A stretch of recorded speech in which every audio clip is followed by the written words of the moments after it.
I just want to make this point that these kids are looking for status, and the old systems that award status are no longer acceptable. Right? We're going to junk them because they're connected with toxic masculinity or whatever. We replace them with a new set of beliefs, elite beliefs. It's almost as though, have you noticed elites preserving themselves using this stuff? And that's what's so interesting, is how many of the democratic elite are so sold out on this stuff, it's so difficult to extract it, right? You must be some kind of therapist. I am some kind of therapist, and I'm about to take you on a journey through the inner wilderness. I've invited brilliant guests from all walks of life to join me as we investigate, illuminate, and inspire transformation in ourselves, intimate relationships, and the social ecosystems we are constellated in. What you are about to hear may surprise you, so hang on to your earbuds for a hefty dose of sanity in a chaotic world. I am Stephanie Wynn, a licensed marriage and family therapist, branching out and building bridges between psychology and everything else under the sun. It's my honor to have you along for the ride. Let's get started. Today, my guest is Matt Osborne. He is a conflict historian. I'm a little intimidated to talk to Matt today because history was always my worst subject, and I read his blog. It's way over my head, but I know Matt through Twitter. You can find him at Polemology and we've been in Twitter spaces before. We've talked about the gender issue, so I'm excited to see what he has to say today. I recently watched an interview that Matt did with Graham Linehan, which you can find on YouTube, in which they talk about the kind of religious myth of the magical trans child. I thought that was a really interesting conversation, so we might get into some of those topics today. I'm curious to see where it goes. Matt has a whole lot of knowledge that I do not, and yeah, we'll see where it goes. Welcome, Matt. Thanks for coming. Hi. Well, don't be intimidated, because if history was a bad topic for you, that's probably because people were very bad at teaching it. And mostly people are bad at teaching it. That's generous.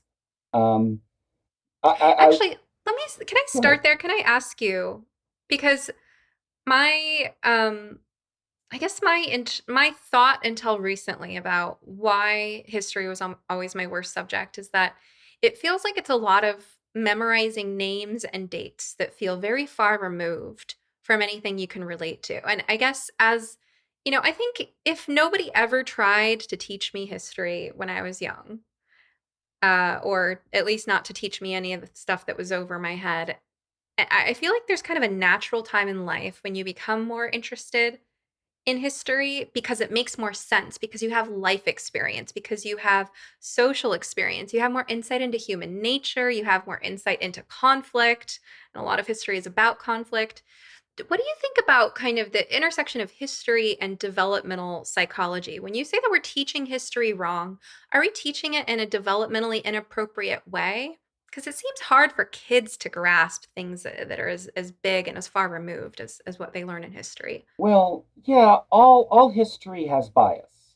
You have to start from the principle that you're going to begin from a point of view, a perspective. And when you have spent your career succeeding as, a PhD academic historian, you're not ready to write for the perspective of someone in, second grade. That is one of the problems. Another problem is that we've actually given up on this. I don't know if you've noticed, but particularly in civics and civic history, there has been a deliberate paucification of the curriculum. When I was a child, there were 3 years of government and civics in my K through 12 public education. Now it is, the lucky child who has a semester. And we did that because we were going to focus on the fundamentals of reading, writing, and arithmetic, and those scores went down. Maybe because our young people lack the kind of base knowledge of themselves that allows them to build identity. Oh, Oh, are we missing some tools of identity in our culture? Do you think maybe just a little? One of those is religion, right? And particularly if you're on the left, it's like, yes, there is still liberal Christianity, and you can see that, for example, in the pronoun ceremonies of the Unitarian Universalist congregations, right? That those are happening. But that is kind of passe. Christianity is kind of passe to the left because Christian has been, and let's face it, on the right also there's a corresponding kind of, wearing a little cross is now kind of a political symbol. It's become. So it goes back and forth like that. And people have these heuristics built around religion now on the left. And so what fills that hole, that gaping hole of religion? Because it's going to be filled with something. We're going to fill it with something. Um, Especially when we're, trying to develop a system of belief now around something that we can't see, right? Like a gender identity. Speaking of which, I have to ask you as a therapist. I'm aware, and this is beyond my domain. I mean, I'm intimidated by your domain of knowledge here. What is this cognitive module that we have for identity? Right? I know we have one, um, and it attaches to all these other heuristics. But what proof exists that there is one of these that is gender specific? That there's a gender identity heuristic? Has that been, I don't know, proven by science? I mean, I don't believe in it. I think, people who follow your work and my work, anyone who's listening to this podcast understands that I really challenge the idea of a gender identity. Now, identity, you'll hear Jordan Peterson talk about this a lot. Identity is something that we develop over time, that we negotiate through experience and relationships. We develop it over the course of our lifetime. We certainly don't have a fixed identity as a child. Now, there are certain temperamental traits that a person might be born with. I think I've noticed that anyone who's had children has had some life lessons around this, because you notice that it's like they pop out of the womb with a character, and they can be raised in the same environment, but one kid's just really agreeable and curious, and the other is disagreeable and doesn't care what anyone has to say and wants to figure it out for himself. So I think, that definitely we emerge with some personality traits. But the process of developing an identity is really a hard won process that can only come through time and experience, particularly relational experiences, but also, experiences that we have in solitude, experiences that we have of struggle and accomplishment. And it's right of people to want an identity. It's right of people to feel like something is missing if they don't have a strong sense of identity. But I think people are kind of going down these rabbit holes in search of the elusive identity. And they've been told there's this thing called a gender identity. And I think, as you're pointing out, that idea closely mimics many other kind of religious concepts. These abstract things that can't be identified through science, that can't be identified through our senses, where we're asked to kind of believe in something transcendent. Um, so where were you going with that, Matt? Well, I asked because, we were dealing with the topic of gender identity. And so we have an identity heuristic. Okay, well, gender is part of that for some, all, what? I mean, there's nothing that's been pinned down that is scientific, that is real enough for me to believe in, right? So it joins the atheist pantheon of things I don't believe in. You asked about my religious background earlier, before we started recording. So let's just go ahead and attack this right quick. As a historian, I am a historical atheist, um, which means that I engage in an agnosticism of religious belief, total agnosticism. And for example, when I am examining, let's say, early Islam, that history is going to be something that, um, and I'm kind of losing track of where I'm going with this, but I am going to be using a heuristic of believing that the person of the past believed the religion themselves, right? Muhammad really believed in what he was saying. I accept that belief that he believes that. Doesn't matter what I think about it. But believing that explains more about history than disbelieving that, right? Believing something else is less helpful as a heuristic for understanding that bit of history. So when I talk about religious history and I talk about the American religious tradition and how it impacts on the formation of these kinds of sort of, well, let's call them pseudo-religious heuristics of transgenderism.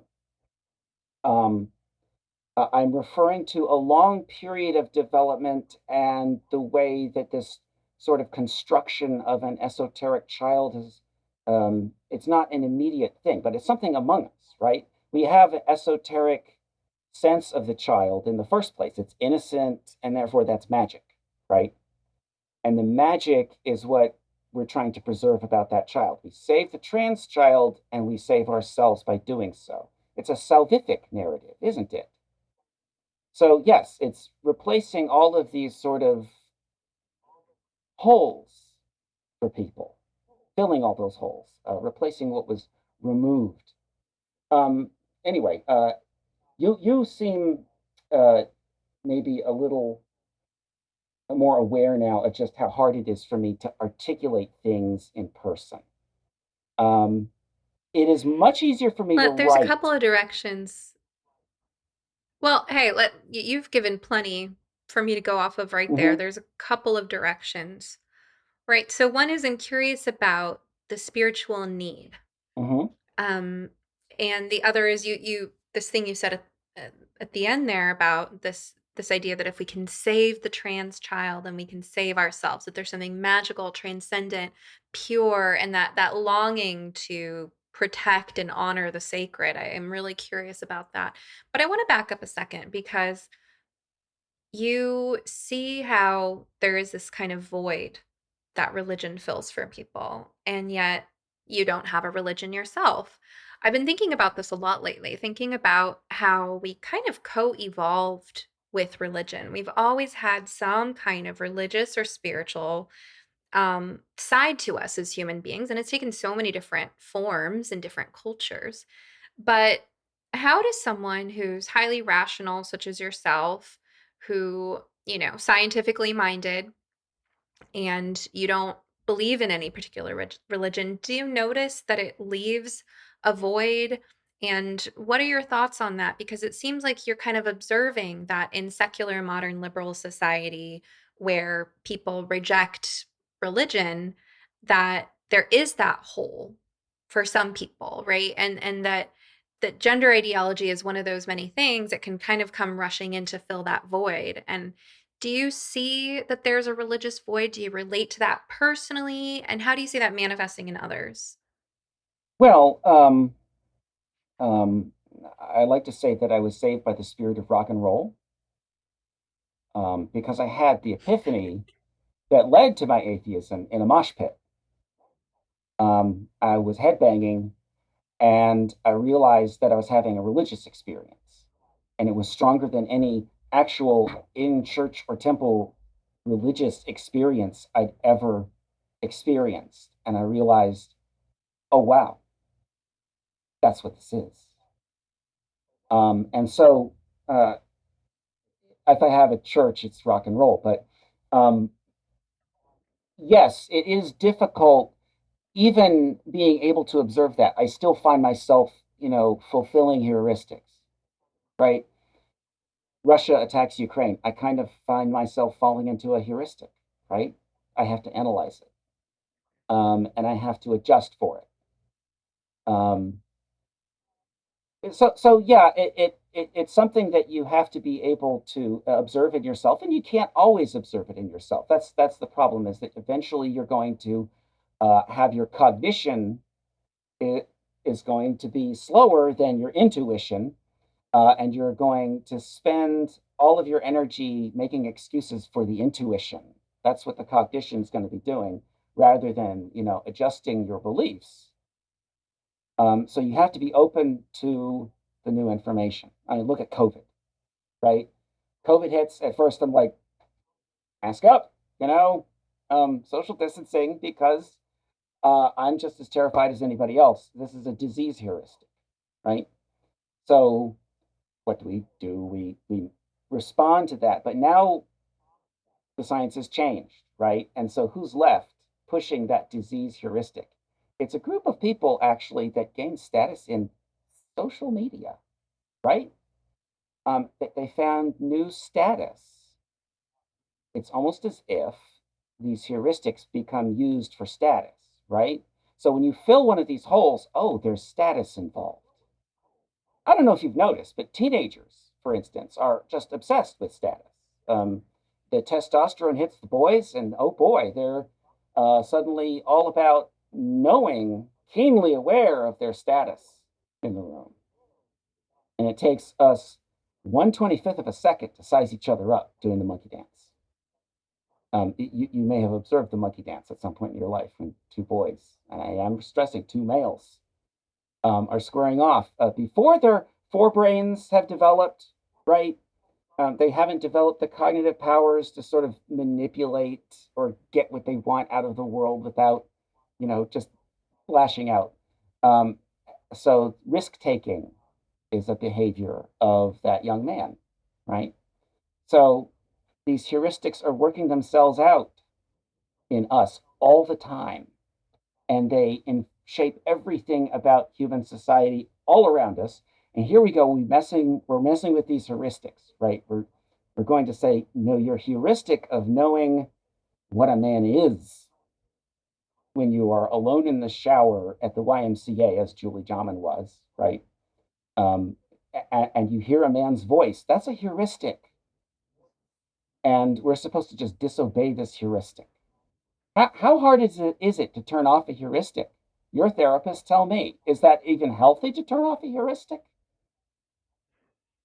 Well, let's define heuristics for those who aren't familiar. Heuristics is in the title of, I believe, episode 18 of my podcast with Gurinder Bogle. Mhm. Heuristics, hubris, heuristics, and human error. So my understanding of the term heuristics is basically mental shortcuts. How would you define it, Yes. Matt? Yes, that's what I would say. It is the instant decision, the instinctive decision, right?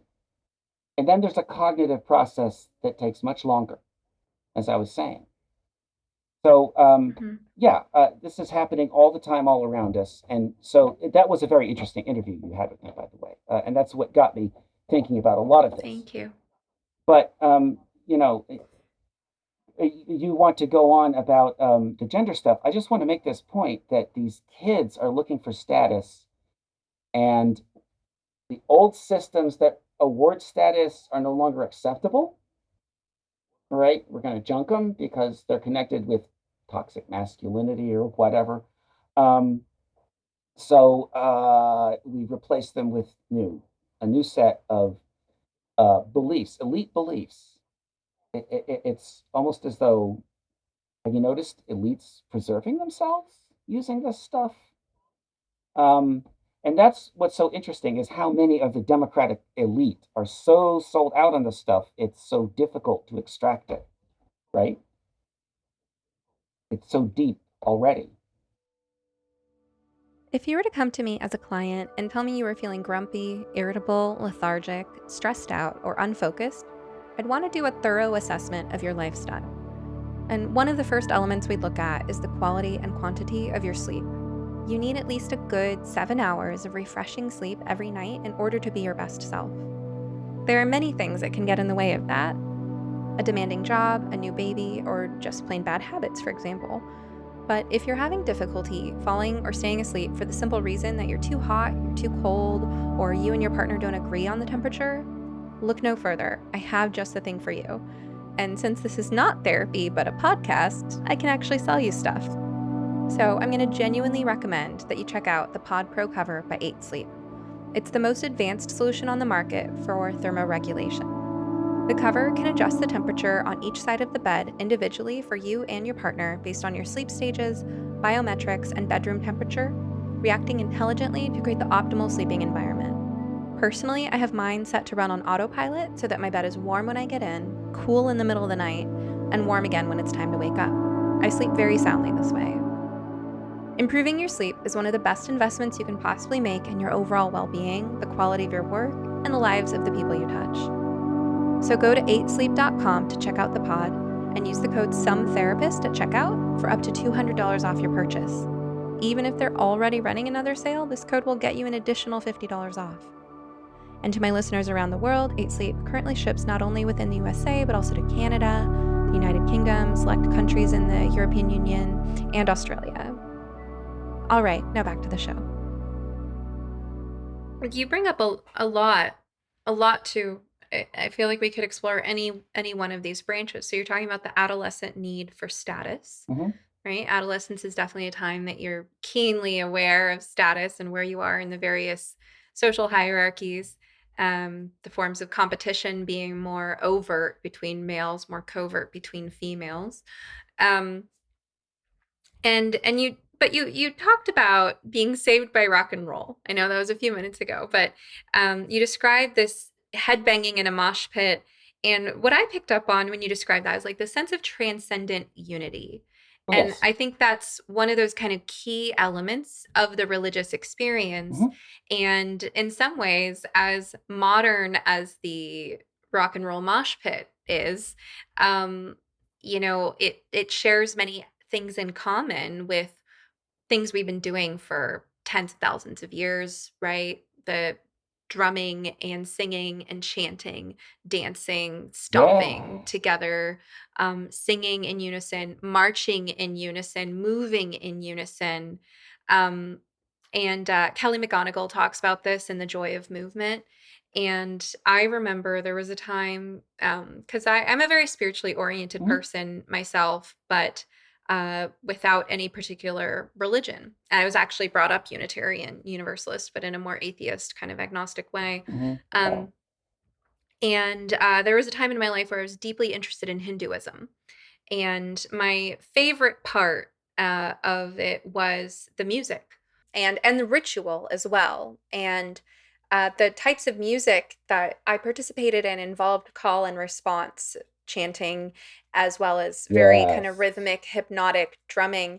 And when I was doing that on a regular basis, it was like a weekly reset for my nervous system. I can't fully describe it, but especially when I was in the drumming role, where you have to go into a certain state of mind when you're drumming, and each hand is doing a different rhythm, and you're chanting words in a foreign language.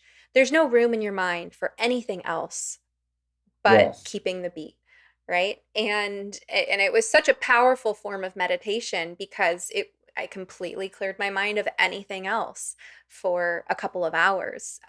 Even if you don't believe in the power of anything else that those rituals were about. So I remember that transcendent unity, and I remember the kind of religious experience, and it's something that I miss, and I can't. I just feel like I can't connect to Hinduism ultimately because it's not my culture. I can't engage in those practices in the same way that I could if I was born into it. But I feel like there's kind of that void, and there's something to kind of keeping time with the rest of your society, having rituals, holidays, the Sabbath, opening and closing prayers, blessing before meals. There's so many um, ways in which I think as humans we kind of evolved to ritualize things and to have some Yes. kind of shared meaning. So, I mean, there's just so many needs that religion fulfills. And I love that you, even as a staunch atheist, were able to kind of describe how a musical experience that had nothing to do with religion still gave you that sense of transcendent unity. I think people seem to be healthiest and happiest when they have that in their lives in some form. And it seems like what's kind of dangerous, though, about gender ideology and the things you and I are concerned about is that there are certain religious needs being fulfilled without any recognition that it's an actual religion and without any kind of vigilance around the more cultish aspects of that religious nature. And then it's like, well, where's the sense of transcendent unity and where's the grace and forgiveness and peace and wisdom and guidance and all, the positives that we get out of Hmm. religion at our best? Where are those? All the wrath, none of this, mercy. Yes, um, Mm, exactly. And I would say that there was a lot there, but we're dealing with a system of belief that because it is magical, it allows in some flexibility, right? You can never quite pin it down, right? Once you believe that angels can stand on the heads of pins, then you can argue about how many angels get to stand on the head of the pin. Is the gender identity fluid? Does it fluctuate, or is it fixed? And therefore, the body has to be designed around it, which is true.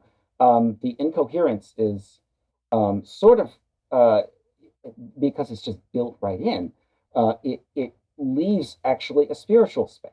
Now, I'll just tell you long term, speaking as a historian, that my fear is that the thing will metastasize as a religion, and moreover as a strict religion, because strict religions, of course, have greater control of their adherents.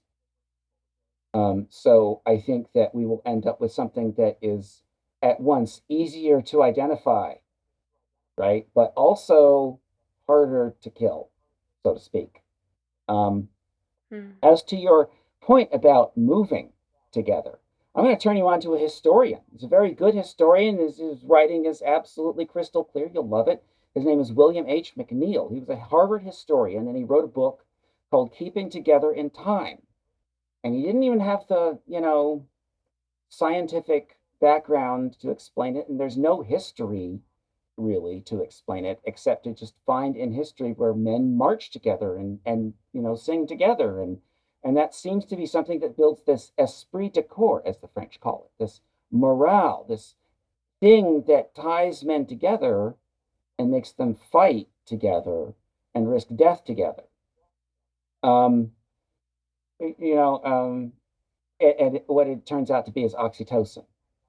When you are in a group of people making music, call and response chants, drumming circles, whatever it is you do, you will be reenacting something ancient in humans that when we move together and make music together and have rhythm together, um, it feels so good.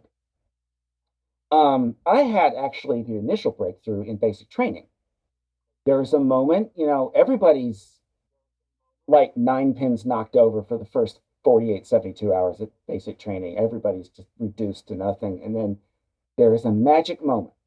You're marching back from the chow hall, and everybody is in time singing Airborne Ranger. It's magic. It's a unit now. Anyway, so now that we've described that, you can apply what I just told you to the whole question of belonging, right? These kids have no structures, or the structures have been leveled to the point that they're meaningless. And so, a lot of them, like football, is deprecated, right? Football has become a right wing sport. I don't know if you're aware of that, and so on, and yeah. Well, anything that has values of punctuality, I guess. Um, so yeah, we can be talking all day about how it fills these gaps in sort of the liberal side of things. But think about for just a minute how you go back to the 19th century image of the uh, circuit preacher, the tent revival preacher, okay, with the patent medicine show. And I'm not sure if you've ever looked into patent medicine. I checked it out a little bit. It's one of those historiographical areas I want to look into as part of all this gender stuff. You have the snake oil salesman, right? And it's always packaged with religion. I mean, think about how many sort of like Peter Popoff, I think, Miracle Spring Water he sells, and also, nutritional supplement pills or something like that. This is like a thing. Nature, be natural with my supplements and pay me money. And it's, of course, woo. But it's an old kind of scam in America. And it's been attached to religion for a very long time. So that will always be there. And that's what we're dealing with, right? Okay, Is kind tell of me a little woo bit about the practitioners. history, and I'm a little bit woo myself, and I love all things natural, but I also am uh I harbor some animosity towards snake oil cures like homeopathy, for instance. It's like, well, homeopathy is 100% placebo effect. Why not use the placebo effect as a, an additional gain to go along with something that actually has some active ingredient in it, you know? Like, Right, whether right. that's, like, um, so, you and I might differ in our tastes and tolerances for the new age and the woo, but I let's hear it. I mean, you say that this has a deep history. Tell us more. Well, let's go back to Rousseau because he's really the guy who starts it. Jean-Jacques Rousseau. He comes up with this idea of the child as a tabula rasa, right? A blank slate. Now, you may be familiar with Steven Pinker's book, The Blank Slate, from a few years ago, which pretty much demolished this idea, but still, it's so popular in the culture, right? It's like a heuristic that we're stuck with. Um, Kind of the uh, opposite of what I was saying earlier about how kids pop out of the womb with a certain degree of personality. Right. See, we know that kids come out that way. They're going to have a certain amount of nature, and then on top of that is layered the nurture. We had understood that for a minute, a hot minute. Uh, but now we've sort of deranged everything around this idea, this divorce of, I don't know. But if you go back to Jean-Jacques Rousseau, he is the person who constructed an esoteric idea of the child as the tabula rasa, that is programmable child, that they've already got all the knowledge they need inside them. And if we just, you know, gently lead them down the path to rationality, they'll be perfect citizens.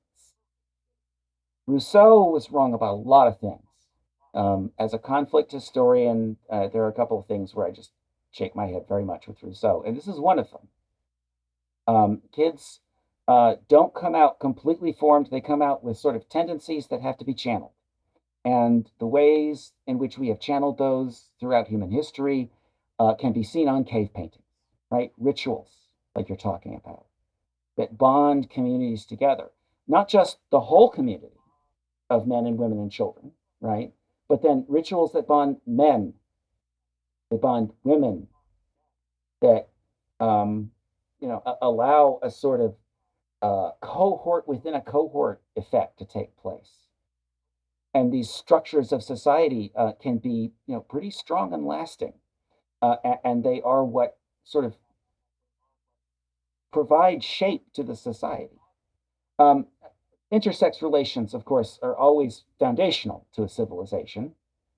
And history is primarily about civilizations, right? But I do read into deep history, and particularly prehistoric conflict. And one of the things that you will note is that there's always a sex difference.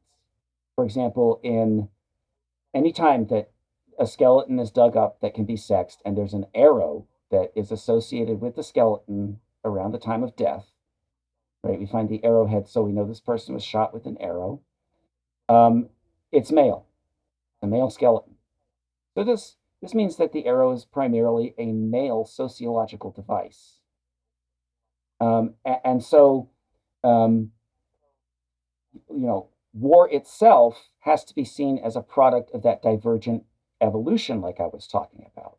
But now we're not supposed to teach the kids about the divergent biological evolution of male and female that underlies all of human conflict, because they will get upset and complain. And I do know academics who are no longer speaking about conflict biology in the classroom because they are afraid. They are tenured academics who are terrified of angry little children that don't like to hear about reality. So you're talking about the reasons why we fight and uh, the relationship between conflict and sexual dimorphism. Let's dive into that. Yes. Um, well, you've discerned in your own life, you've seen how boys go one way about turning on each other in violence, whereas girls, it's a much more subtle kind of thing. They're both working out hierarchies, but they're working out hierarchies differently.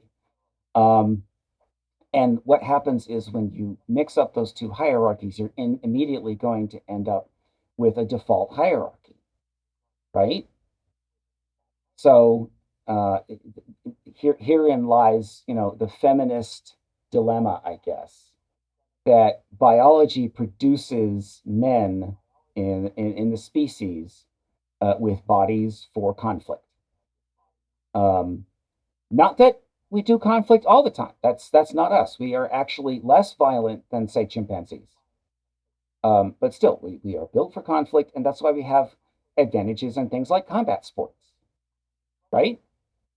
That's a foundational to the whole idea of why women's sports exist. Now, we're supposed to believe nowadays that the reason why no woman has ever played in the NFL is because women just don't try hard enough, right?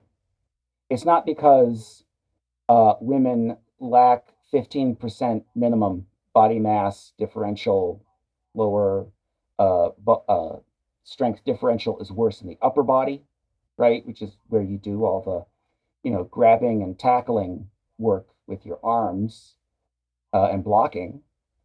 What is the one position on the field, by the way, in the NFL where a female has even ever been touted for perhaps, maybe one day, being a professional football player? It's place kicker, the one position on the field that has the least blocking, tackling, or running to do, least amount of hitting. In fact, there are special rules that protect the place kicker from even accidental hits by other players.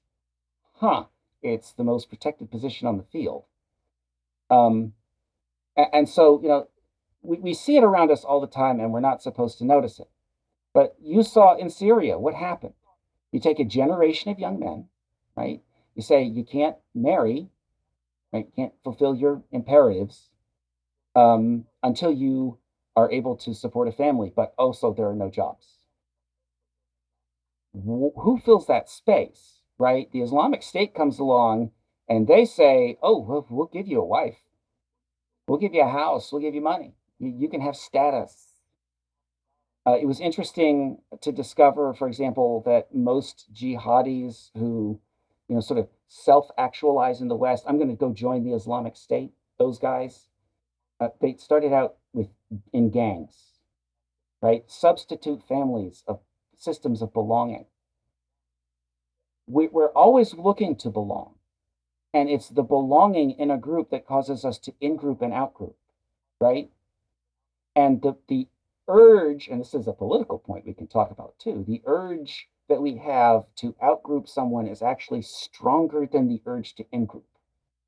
And so in-grouping is a slower process that requires more time and more trust building.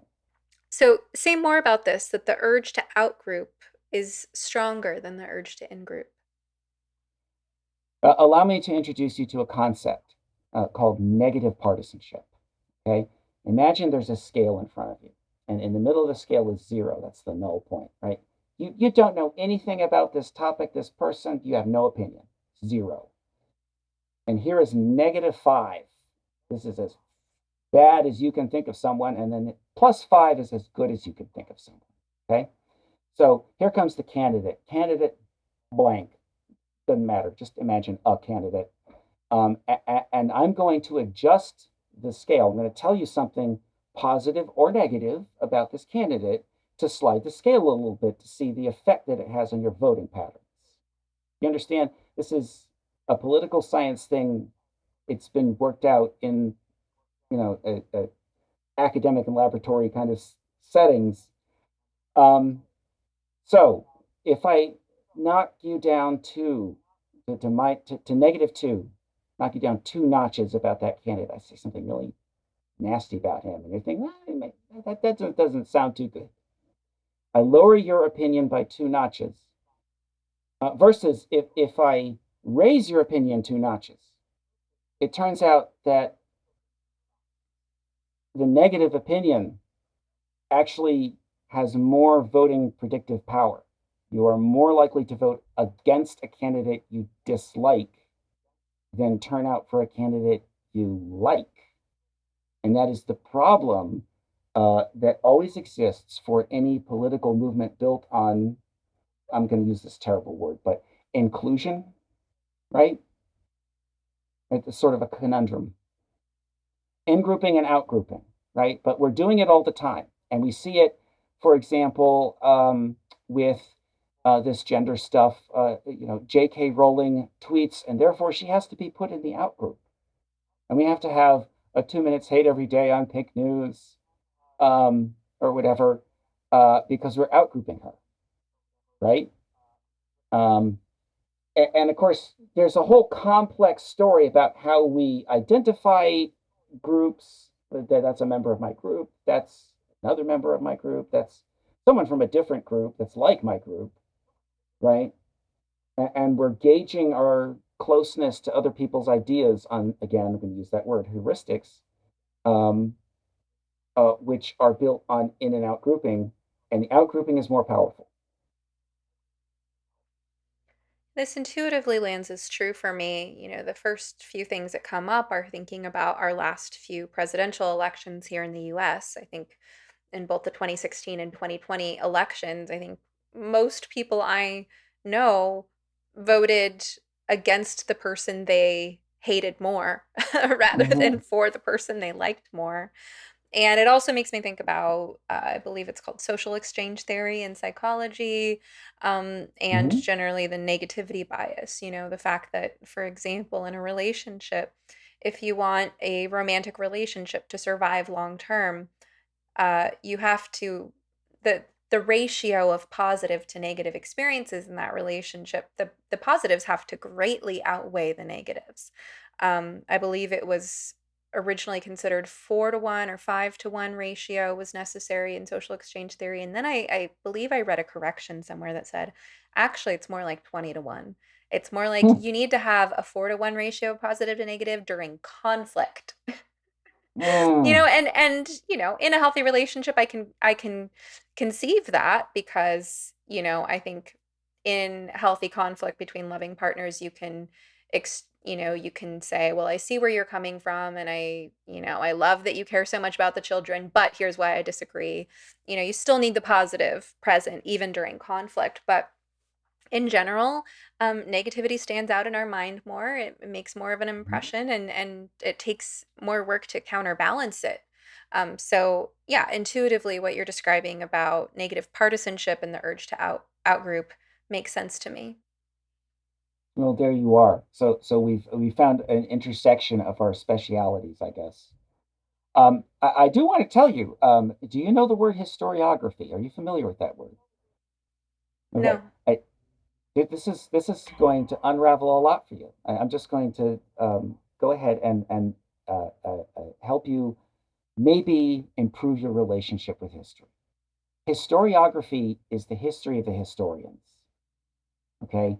So, for example, Hegel, the philosopher historian of the 19th century, looks at religion and sees it's sort of like the roots of culture. And he describes that, and he's kind of coming up with some weird ideas about how to do history. Not all right, but he notices that it's part of our history of social formation, right?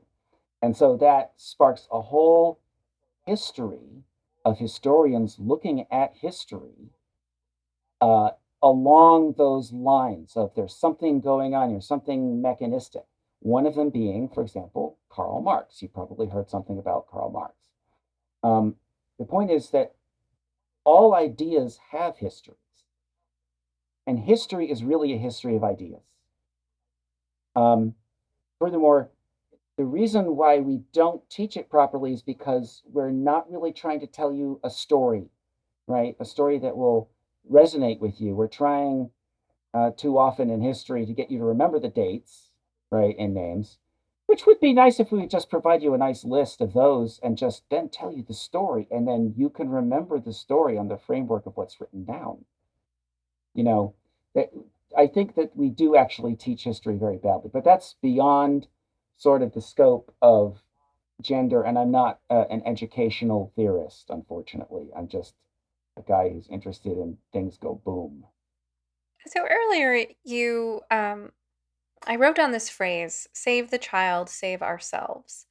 It came up when you were talking about kind of the mythical nature of the way that people who are caught up in gender ideology are thinking about this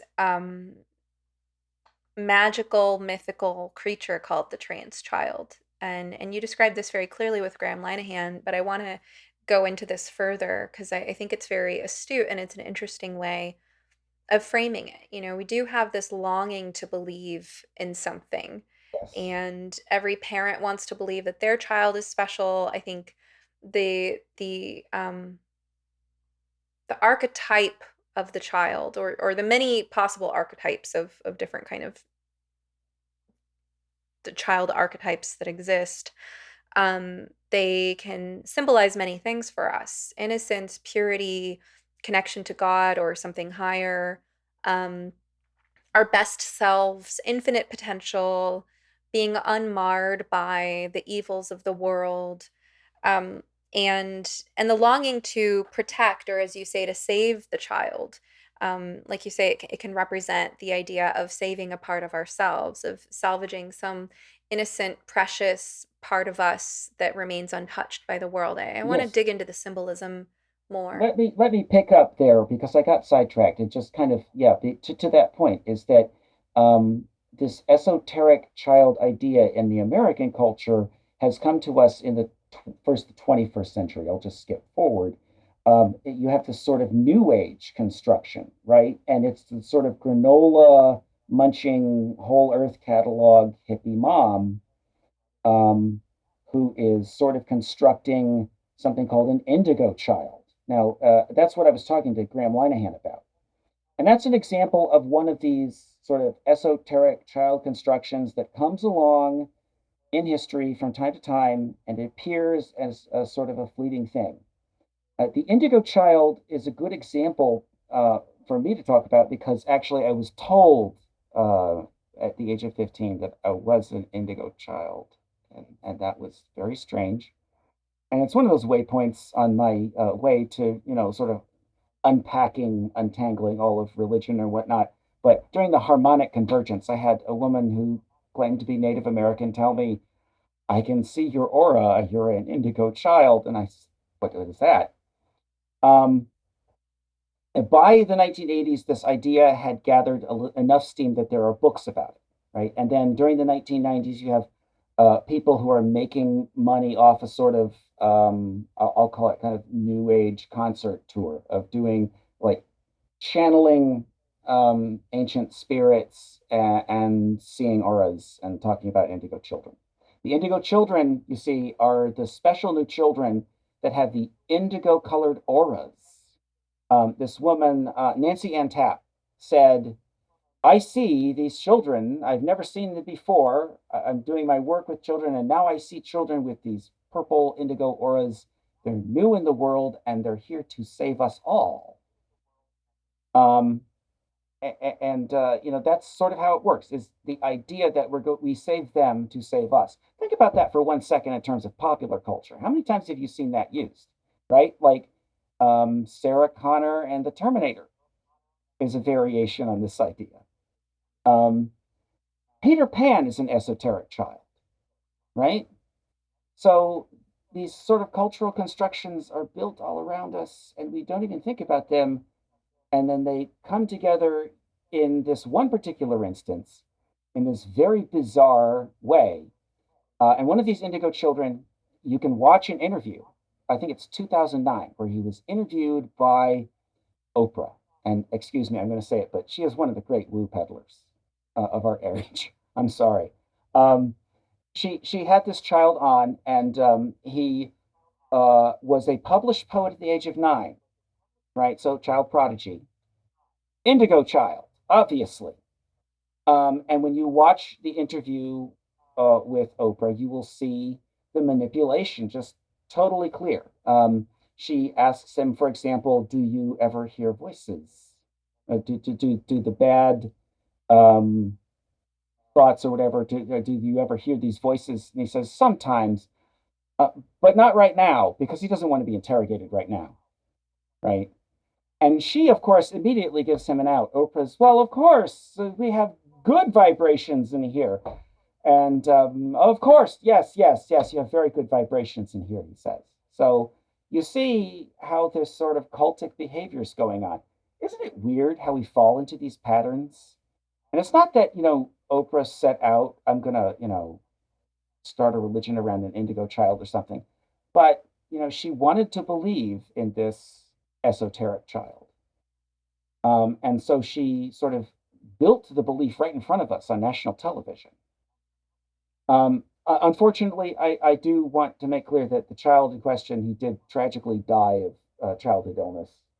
Very, very tragic. But the point being that this was a thing in the culture for a minute.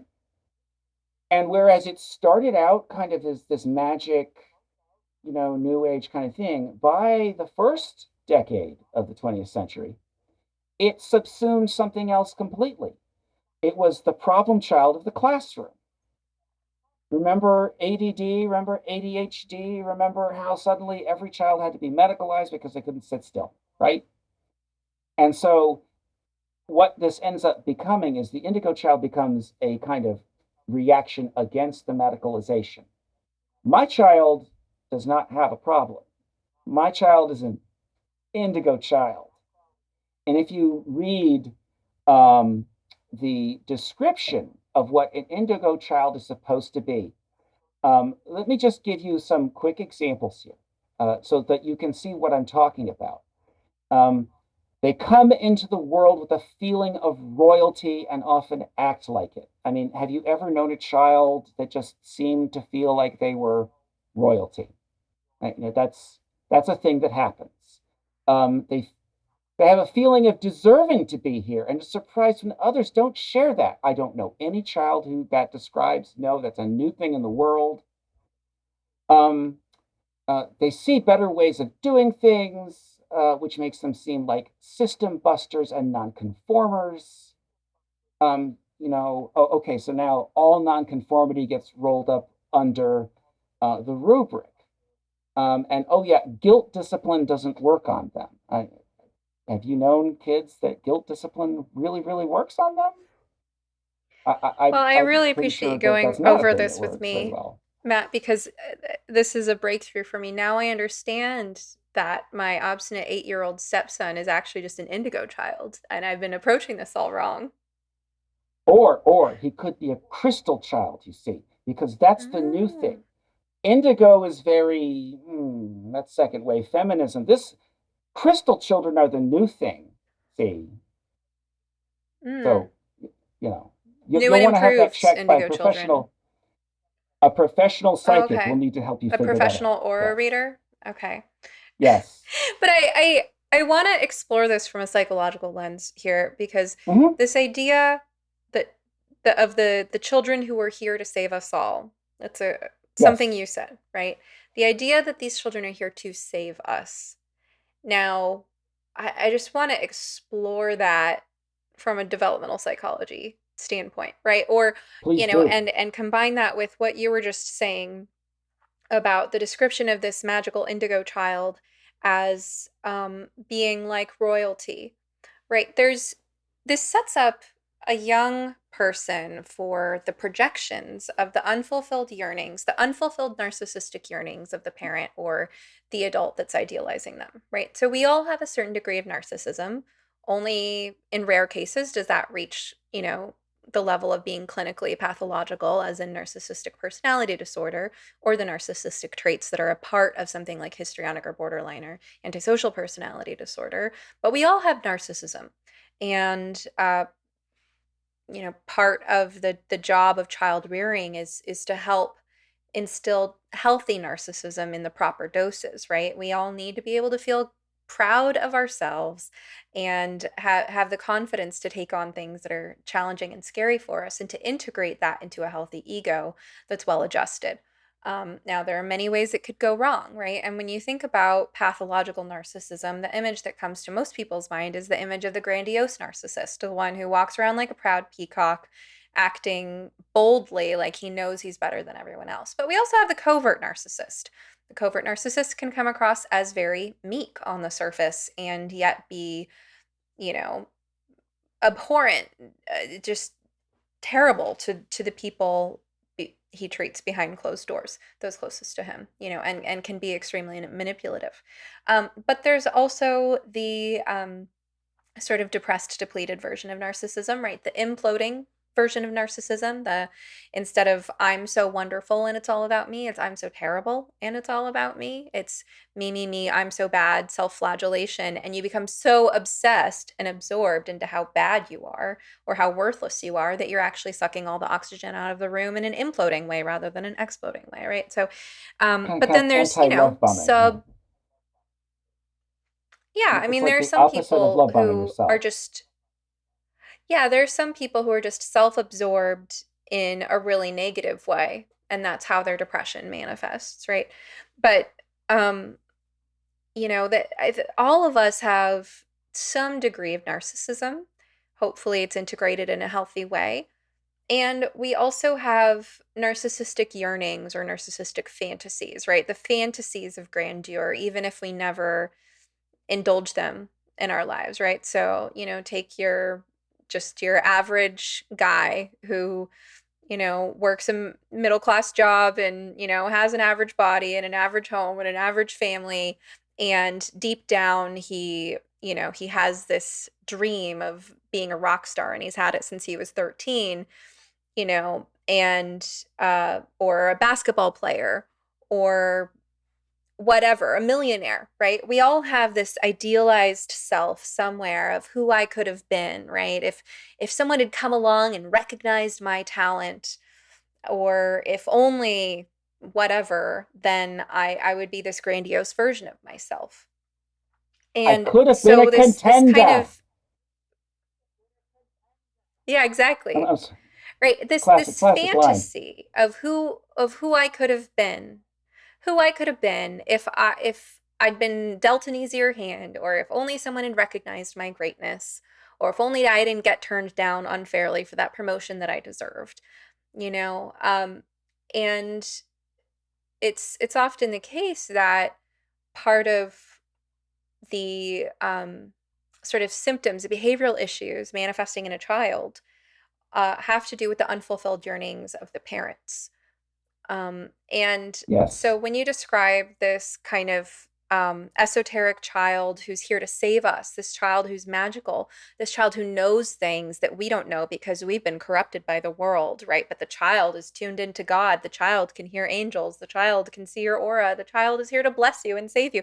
Whatever it is, I wonder how much of that is this unfulfilled yearning on the part of the parent, their own specialness, their grandiosity, their repressed narcissistic urges that, I'm not so great, or I never got recognized as being great, but my child is really something else. My child is a gift from God. And whatever it is, it's like a part of the parent's own ego that's been split off and projected onto this child, and it's an Yes. enormous amount of pressure on the child. And you see, people come to therapy. Now, I can't say that I've worked with a ton of patients who had that particular type of childhood where they were like the savior who was the indigo child in particular. I don't think I've had a single client who ever told me that they were called an indigo child growing up, but I can't tell you how many people I have worked with who had something projected onto them. I mean, it's Hmm. it's more normal than it's more the norm than the exception if you're coming to therapy to talk about your childhood, that something was projected onto you. and something was expected of you. You were Interesting. expected to solve Very an interesting. unsolvable problem. You were expected to save your parents' marriage. You were expected to cure your mother's depression, whatever it was. And so, what happens when you come into the world as a child knowing nothing? Yeah, sure, you have some inborn tendencies, but you have the same needs as any child. Developmentally, like your brain and body are still on the same course of the maturation required of any child. Um, and you need to learn how the world works. You need to learn how to socialize. You need to learn how to take care of yourself. You need to learn skills. You need to be protected and nurtured.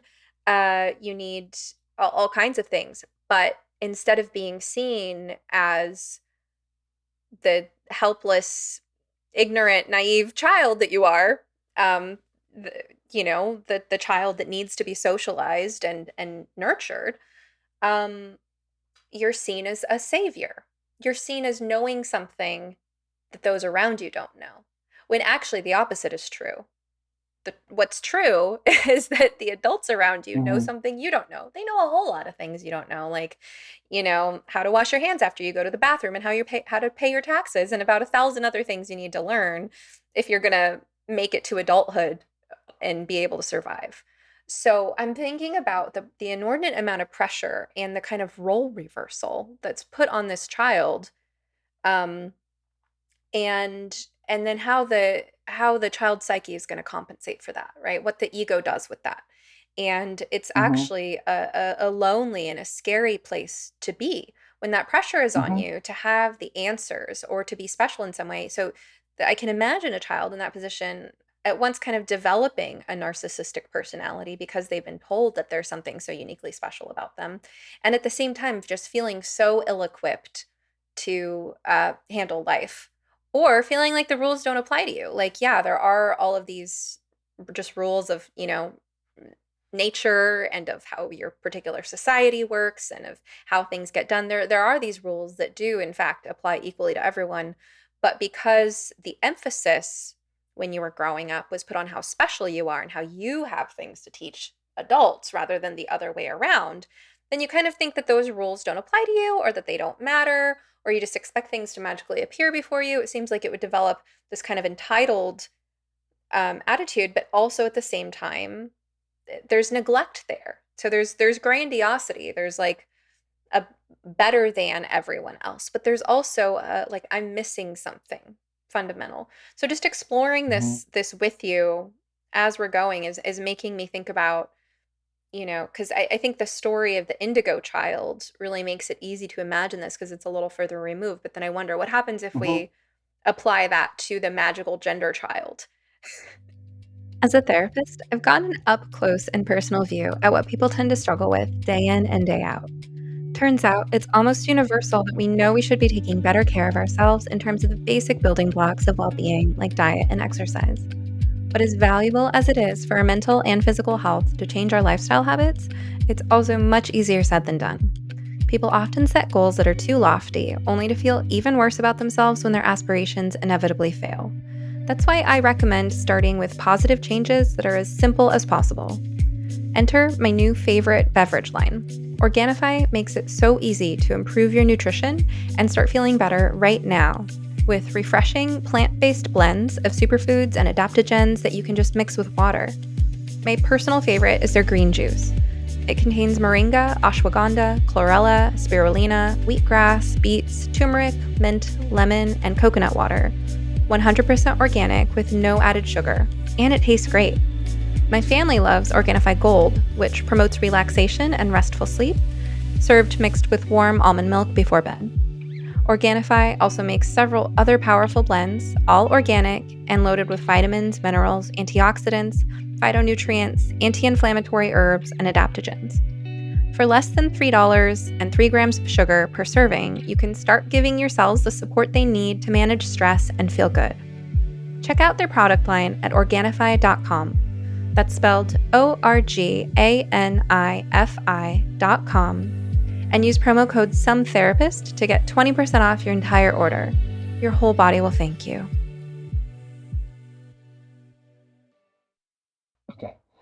So, all right. Um, what we see, of course, in any kind of belief system is that literal beliefs become stronger over time than Gnostic ones, right? Christianity is a good example of this historical process because the most fundamentalist and literalist religions, the strictest ones, I should say, are the ones again that tend to keep us inside the religion most, right? Like they're the most successful at keeping us converted to the religion.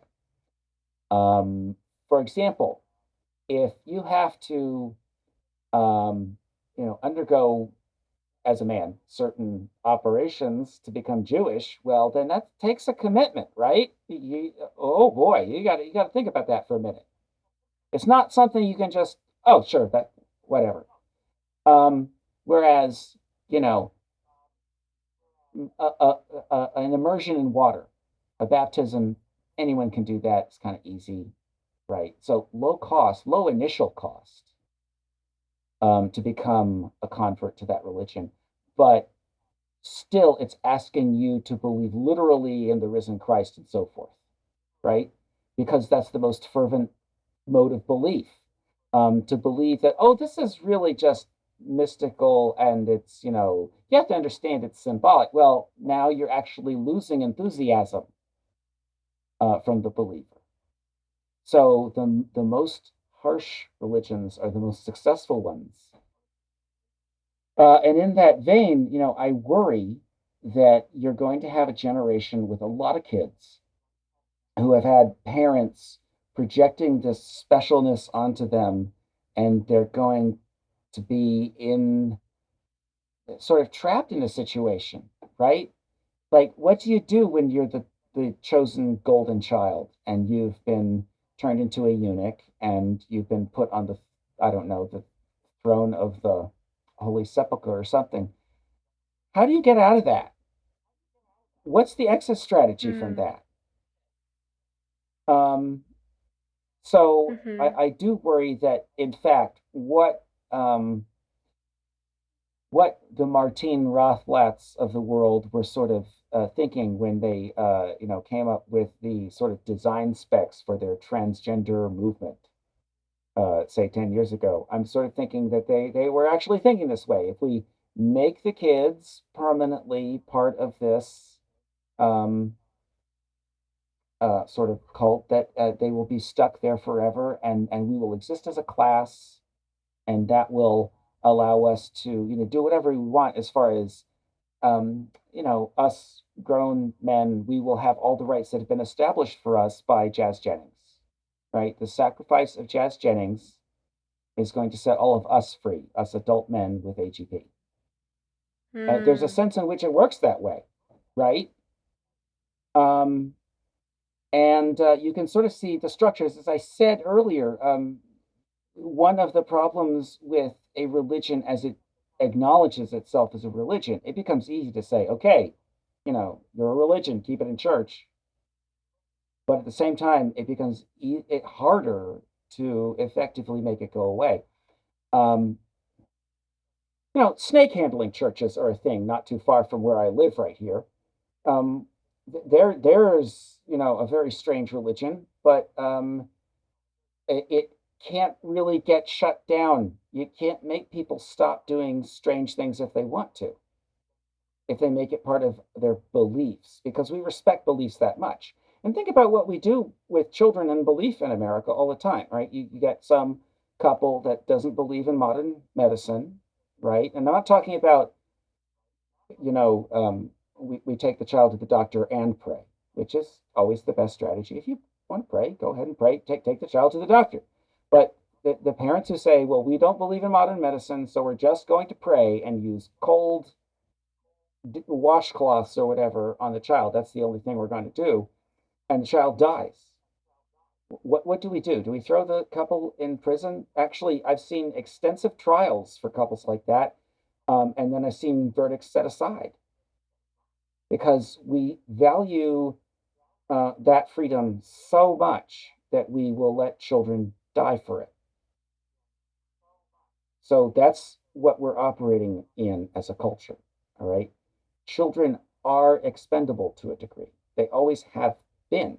The cult of Moloch, for instance, asks you, since your firstborn belongs to God, and that's literal, right? It's actually in the Bible. The firstborn belongs to God, and there was a literal form of this belief in the Near East, and it was more popular in Carthage than in Israel. But there were people who believed in it and sacrificed firstborn children, male and female, because they thought it would make the rains come. Um, so the idea that children are just so precious, that's actually fairly new. We used to have much larger families, humans. By and large, we have larger families. And like in the Middle Ages, for example, women were expected to grow in their affections over time. They weren't expected to have an immediate bond with the baby because the chances were iffy that the baby would live. So their affection for their children grew as the children succeeded and didn't die and thrived. And so our conceptions of parenthood have changed. Another thing that's changed, and here's a sort of long view historical perspective that you might find interesting, is that we are a century past the tipping point now. 100 years ago is when it was the 1920 census that for the first time showed more Americans living in cities than on farms. Um, During the time that most people were farmers, there wasn't any, funny ideas going around about, plants and animals that are non-binary, right? We weren't separated from nature that way. And to that matter, I'm still waiting to see what happens when the queer academics take over the agriculture department. Okay, well, a lot of really curious ideas there. The one that I'm most struck with and kind of still sitting with is you asked like how do you walk it back? How does this child, the Jazz Jennings, right, the one who's been sacrificed as this magical child that has been put on a pedestal, like how do they confront reality? I do think it's going to be really difficult for the Jazz Jenningses of the world, right? Because they've been told that there's something so uniquely special about them, that the whole world is here to learn from them rather than the other way around. And and then in the process they've been medically harmed. And it turns out what's so special about them, they discover in adulthood, is that they have these special impairments, these special disabilities as a result of the iatrogenic harm. And I think it's very humbling and confronting to go from being in such a lofty, idealistic, philosophical place to encountering just the realities of required of um, everything required of being an adult, just paying bills. And I think that there's this huge disconnect between the sort of false ego that's been developed as this idealized self and the day-to-day reality of what it is to try to function in the world as someone who has a body to take care of, a home to take care of, people they owe things to, people they're responsible to.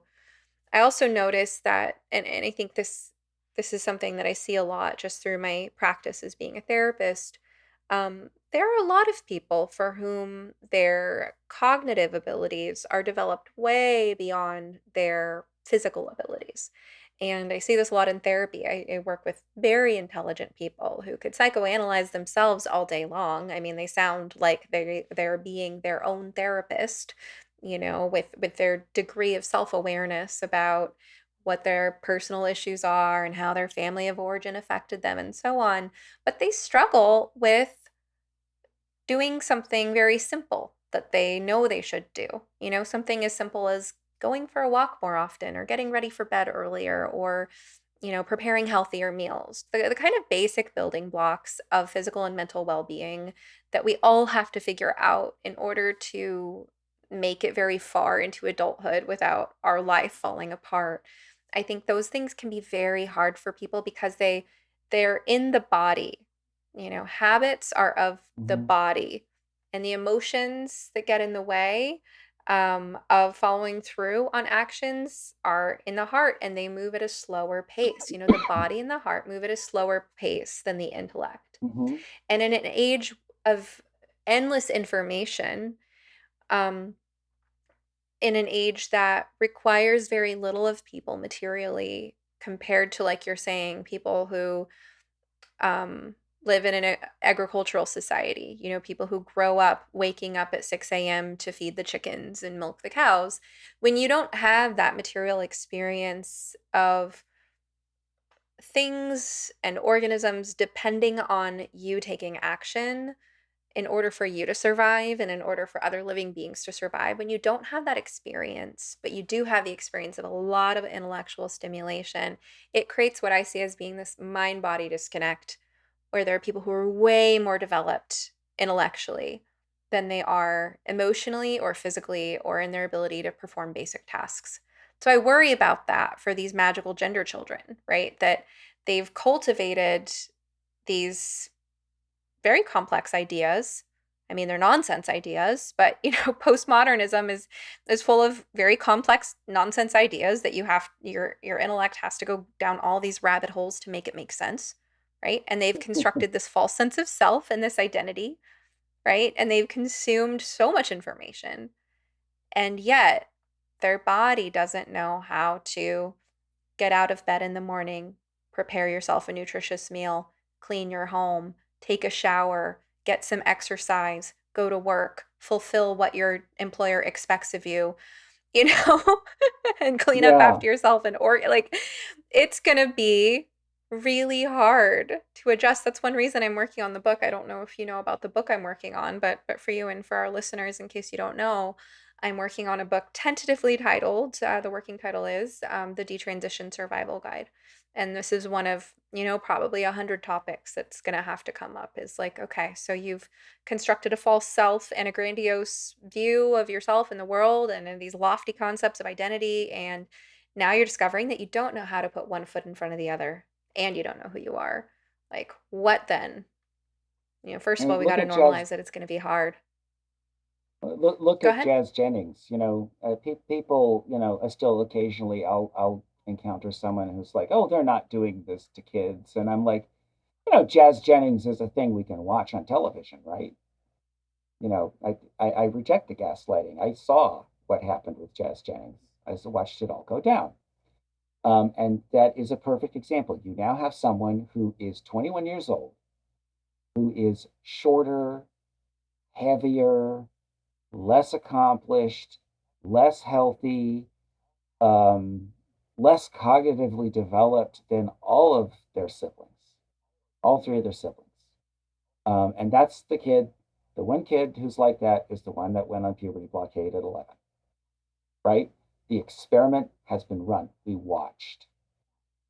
And I keep hitting on this that this is the program that's supposed to make me accept the existence of the trans kid and approve of the existence of the trans kid and want to save the trans. You know what? I want to save Jazz Jennings from Jeanette Jennings, right? Because, like you're saying, family dynamics inform a lot of this. We have such smaller families now, like I was talking about before, that each child becomes so much more precious. That's one sort of effect. But also, modernity has given us all these tools. We used to have nannies. They were at least human beings who took care of the children, right? And now we've got screens doing that, and it affects their development. No wonder they arrive to, being 21 years old, and they're still not adults. We used to know better than this. We knew better than this in the Mesolithic. You have to inculcate children in the values that form the community. Um, you know, the wisdom of the ancients seems ever more wise the older I get, right?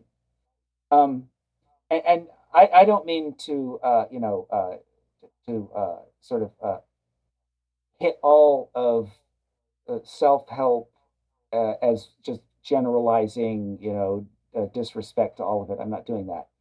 I don't know if my comments earlier about Wu may um, have you on the defensive there. I actually wanted to ask you about trauma and about detransition, because thank you for doing that work, by the way. I think it's great what you're doing.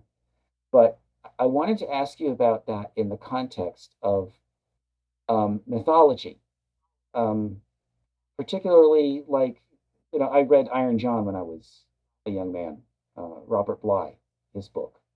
And that was sort of formative. Um, and the idea that you have to experience some kind of wounding. You have to be struck down in your narcissism to learn, to be able to say, you know what, that was narcissistic of me and I shouldn't be that way. Um, I'm not, saying that when you bring back corporal punishment or something stupid like that, I'm saying, isn't there a sense in which trying to soften all the consequences is actually turning out fragile kids like that? Yeah, I mean, it's the job of the parents, the family, the home environment to prepare a kid for the world. Is there a sense in which we need trauma so that we don't turn out as monsters? Yeah. Well, adversity builds character, and the role of the parents is definitely to protect the child, right? But also to give the child manageable, bite-sized, age-appropriate doses of the types of challenges that they will experience out in the world that doesn't care about them. The home is a safe place where you're unconditionally loved by people who truly want what's best for you. There's nobody who can love you more than your parents unless you have abusive, neglectful parents. But most people's parents, however imperfect they are, still love them a whole heck of a lot more than almost anybody ever will. And, so it is the job of the parents not to make your children forever dependent on you, but to help them adapt to the world they're living in, which means that different practices are going to be best suited for different homes depending on what is the culture and the day and age that the child's going to be emerging into, right? And in a world that's Mhm. changing so fast, it's even hard for parents to know, how do I adapt my children not only to the age that we're living in, but the age that they're going to be living in with technologies that I can't even predict and problems and solutions that I don't even know about, right? So it's a tough job. It's children's part of their developmental task really is to test where the boundaries lie, to try to figure out how things work through trial and error.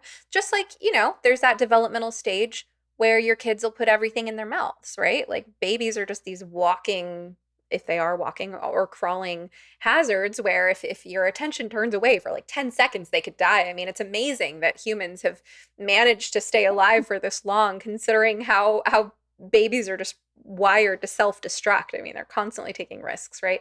And if you think about just how many things are choking hazards or suffocation hazards or, fall off the ledge hazards, you know what I'm talking about. So, Oh, sure. but it's a job of parents when babies are that young, you try to protect them from a certain amount of things. You don't let them, have access to anything they could choke on. But at the same time, you can't control them trying to put everything in their mouths. And out of everything they'll put in their mouths, some of the bacteria that ends up in their mouth is going to strengthen their immune system, right? Because it's Mhm. going to create a robust microbiome that knows how to fight off different pathogens. Um, and babies are going to learn what tastes good and what doesn't taste good. They're going to discover texture. There's a certain amount of learning that comes through that trial and error. There's a story that I'm reminded of, which is that when I was a baby growing up, there were olive trees in the neighborhood, and my mom would take me for walks, and I would always kind of reach. I wanted the olives that were on the ground, and it was a struggle for her to keep me from getting the olives off the ground and putting them in my mouth. And I don't know if you've ever tried olives straight off the tree. They're disgusting. Like you have to brine them for them to be Yeah. palatable. So olives straight off the tree are just super bitter, right? So my mom was Mhm. fighting and fighting and fighting, and finally was just like, okay, fine, kid, help yourself, and I put an olive in my mouth, and it was disgusting, and I reacted the way you do. Um, Hmm. I probably made some adorable faces. And, I didn't eat olives again until I was like 15. So, what's the moral of the story? Like, maybe I learned my lesson a bit too much because I could have easily tried properly brined olives at a younger age. Um, but there's a certain amount of trial and error where you have these judgment calls to make about raising children of like, do I let them learn this the hard way? There is a certain amount of learning through trial and error. But the message that needs to go along with that is like, here at home, as your parents, we're the ones who unconditionally love you. And we're not telling you these things, or we're not enforcing these limits to be mean. We're not doing this because we don't care about you. We're doing this because we care about you. And this is just a little, bite sized sample of how the world works. And we want you to be successful in the world, not as it ideally should be. This isn't about what ought to be. This is about what is. And that's what evolution has been for all of history since long before humans evolved, right? It's just ever since we've had sexual reproduction. Well, maybe I don't know. Let's talk more Hmm. about mammals because I don't know about non-mammalian species. But for as long as parents have That's been good enough. involved in the rearing of their children, it's not about what ought to be. It's about what is, and how do you help your offspring adapt to the environment that is. I hope you've been enjoying this episode of You Must Be Some Kind of Therapist podcast. If you like what you're hearing, now's a great time to like, subscribe, follow, rate, review, or share.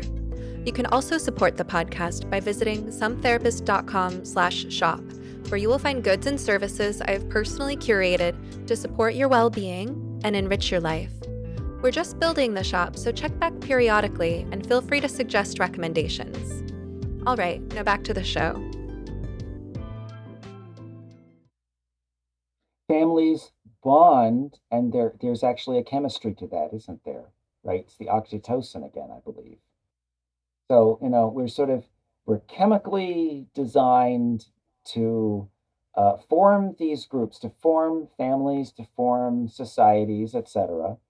So, what is the in-group and out-group that we're building with transgenderism, right? We're, you know, the people on the out-group, those are the ones who don't believe that trans women are women, right? They're not the literalists. We are the literalists about it.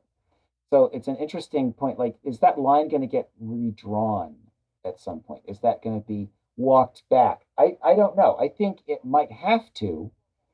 Um, and speaking again as a historian, not trying to do predictive sort of. Uh, um, I'm not looking into the future here, but just as a historian, I'm interested in how when the sort of promises don't pan out, how the movements that are built up around the promises will change. The great disappointment I mentioned earlier when we first started talking. 1844, a bunch of people believe Jesus is right about to come back. And they go out in the cornfield and they're waiting on the appointed day, and it, rains a little. Um, uh, and what comes out of that is Seventh day Adventists. That's a religion that comes out of that. Um, I did all the not way know that. across the world. But yeah, there are many religions. Jehovah's Witnesses also claim 1844 as their origin story, right? Baha'i Faith also claims 1844 as its origin point. And what's going on is What this happened great in international, 1844? what's happening is a great international foment, right? Um, in the United States at that time, for example, there are a lot of towns in Ohio now that carry names like Medina, which is Medina, or you have Cairo, Missouri, Cairo, right? All these Middle Eastern place names because there's sort of a fascination among Americans. They're reading about faraway places in these periodicals. And what's happening is that people are reading them to their families. One person who's a reader reads to the whole family, right? So people are fascinated by these faraway places and they name their new towns that they're founding after. And in that foment, they're also having one of those revivals that happens periodically in American history We talked about the burn. Well, we didn't talk about it, but you probably remember talk in history, American history, about the burned over district, which is where this revivals were coming so frequently through Western New York that, like another revival, another revival, another revival, that it was called the burned over district. So all this religious foment in America is one of the reasons why we as a society we stand out from other societies like ourselves, in that societies that have achieved our upper third level of per capita income in the world, that cohort of countries, we tend to drop below 50% religious participation when we hit that cohort, except for the United States. We are this very uniquely religious country. We talk about ourselves being, an exceptional nation. This is a thing that really makes us exceptional, right? So here we are in 1844, full of this fervor, and the appointed thing doesn't happen. Joseph Smith is shot. All right, so the uh, Church of Latter-day Saints begins its westward trek, right? And all of this is happening at the same time, and you get religions coming out of the foment of what didn't happen, um, which is interesting, right? Because you would think that a failed prophecy, people would want to forget it. They would want to do like Harold Camping. Remember that guy? He came out, I think it was a decade ago. It's like the day is just around the corner. Rapture's right around the corner. He said the appointed day, it came and went, and his church is like, okay, dust it under the rug and take the old man off, retire him, right? Because we can't have that. We can't do that to our people. But at the same time, failed prophecy seems to have an even greater impact on history. So, what's going to happen, I wonder, when the prophecies fail? When the trans kids are not all right?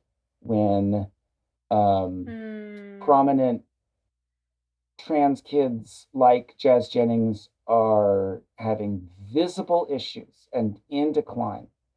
What's going to happen when, I don't wish anything ill here, but I'm just going to say when Elliot Page, all right, maybe has early onset Alzheimer's as a result of an early hysterectomy. Okay, the failed prophecies, what's going to happen then? And again, not to be a prophet, but one of the things that will happen, of course, is that we'll take the blame, right? Because we were the non-believers. Right. We destroyed these people with our non-belief. Yeah. Well, and that's already happening, but I think it's going to happen a lot more. And this is where I'm going to say something really grim. It has to do with suicide, right? Because the pressure, the threat of suicide has been used to pressure a whole lot of people into supporting gender ideology. The would you rather have a dead daughter or a live son, right? And Yes. we've been sold these myths about how transition is the only alternative to suicide. Um, and one of the reasons that I've chosen to die on this hill, and that I'm willing to be so outspoken, even at the risk of my career and livelihood and everything, is because suicide prevention is ultimately my job, and there are things being done in the suicide excuse me, there are things being done in the name of suicide prevention right now that are abhorrent and that will have the opposite effect. I oppose gender ideology because I can do the math. I'm a logical person and I can put two and two together. So I can see that, you know, many people can have and will survive rough adolescences, survive identity crises, survive puberty, survive trends, outlive trends, and that, for adolescents, the future is unwritten. It's there's a lot of reasons why adolescents express suicidal ideation.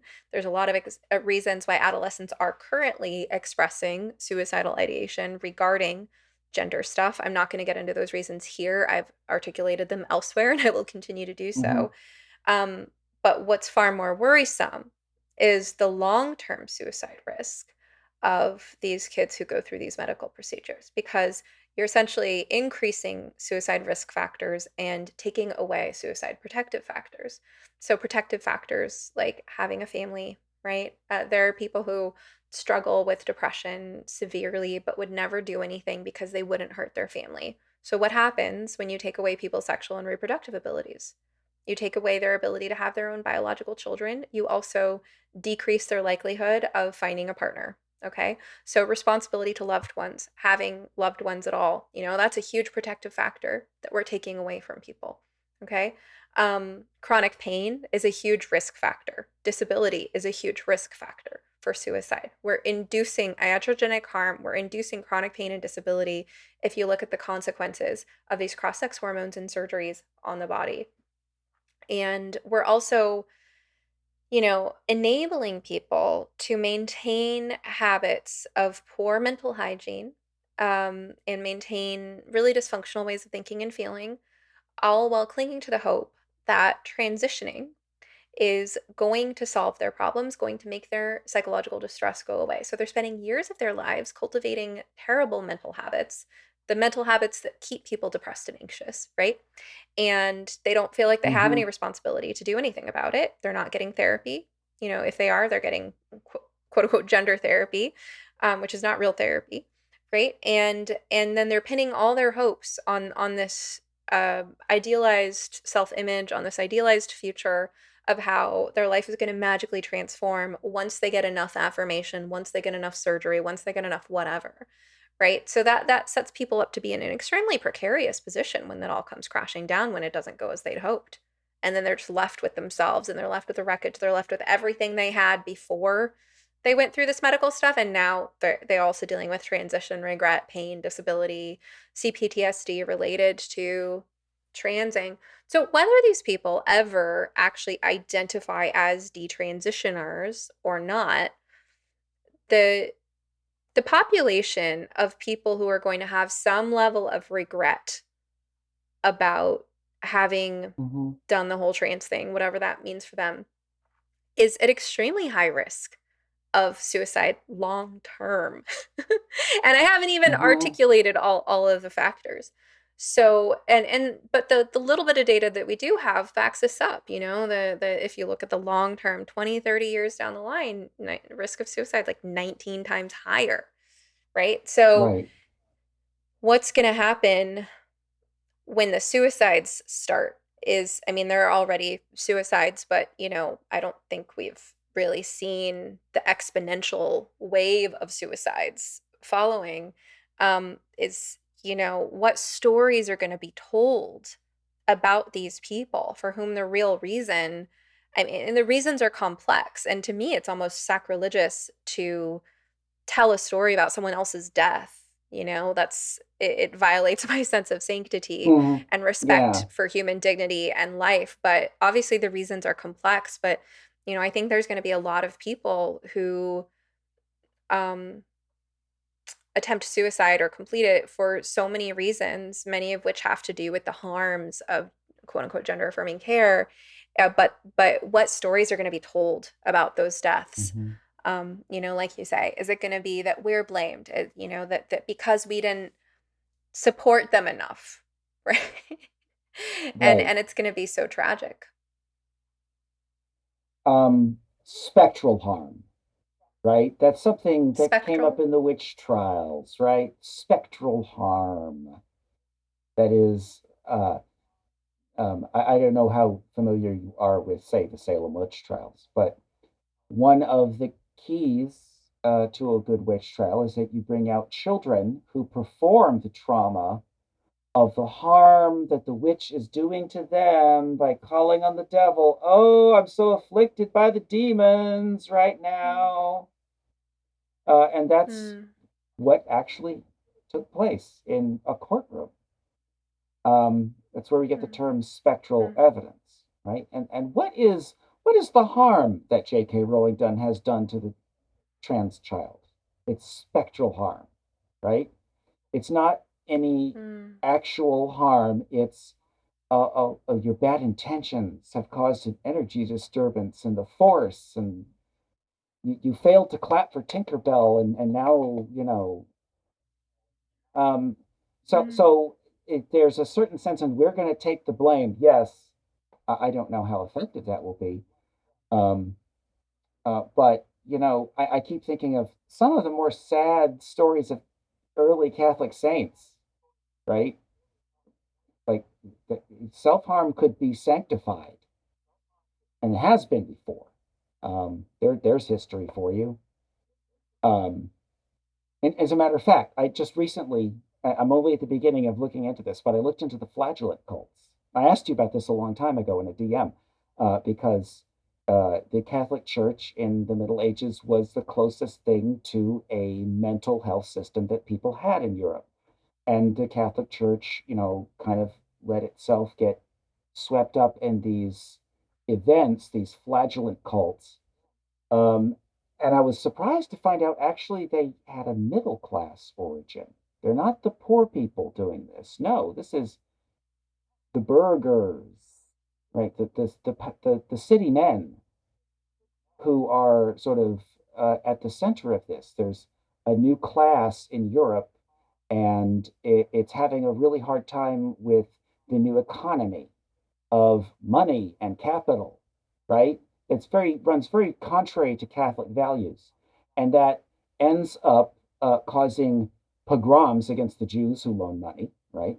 And then one of the three forms of the flagellant that appears a year later in the same town where this event has happened, this pogrom, one of those flagellants is portrayed as the usurer, i.e., the Jew, right?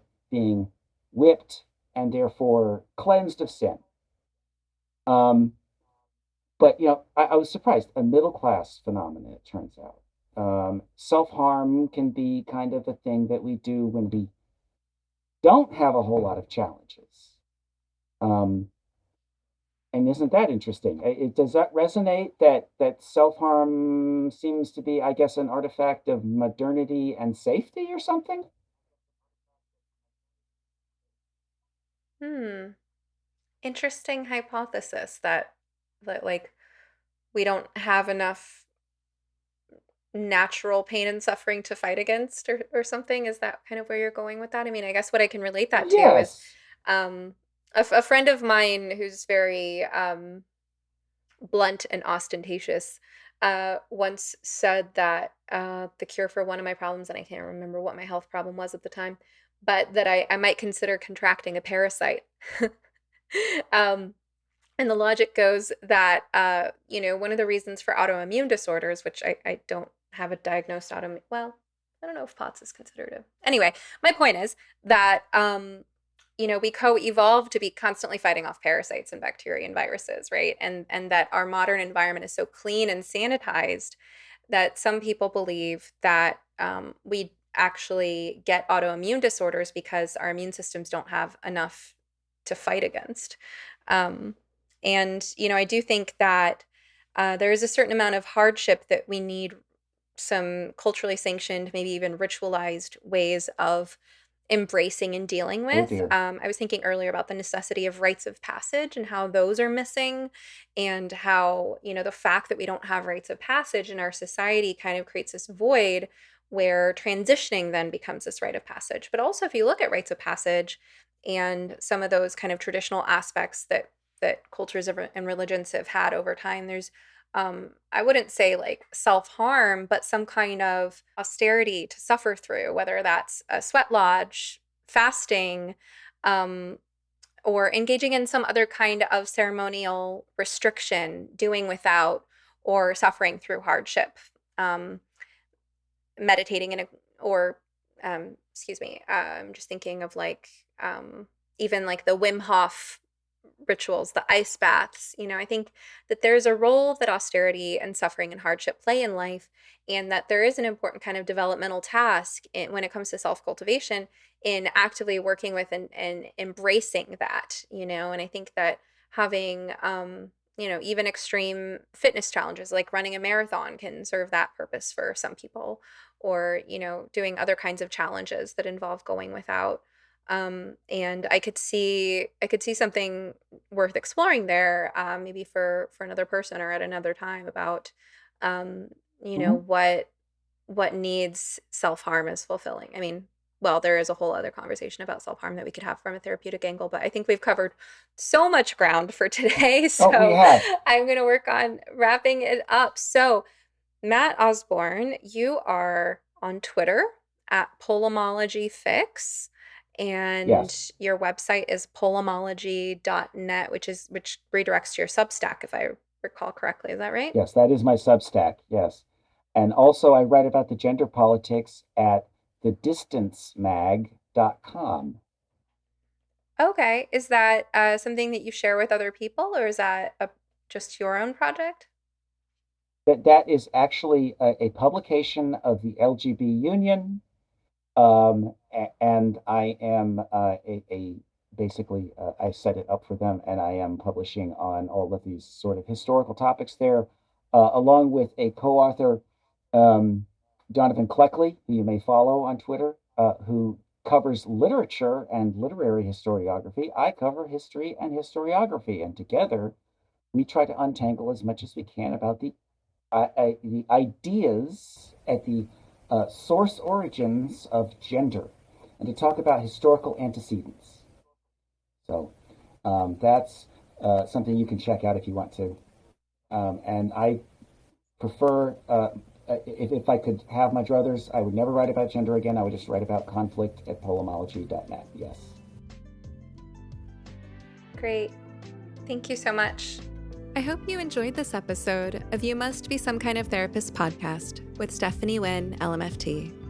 This podcast is produced by Eric and Amber Beals at Different Mix. Special thanks to the talented musician Joey Pecoraro for our theme song, Half Awake. At sometherapist.com, you can find more information on any topic, guest, resource, product, or service you've heard of here today. You can also follow me on Twitter or Instagram at sometherapist.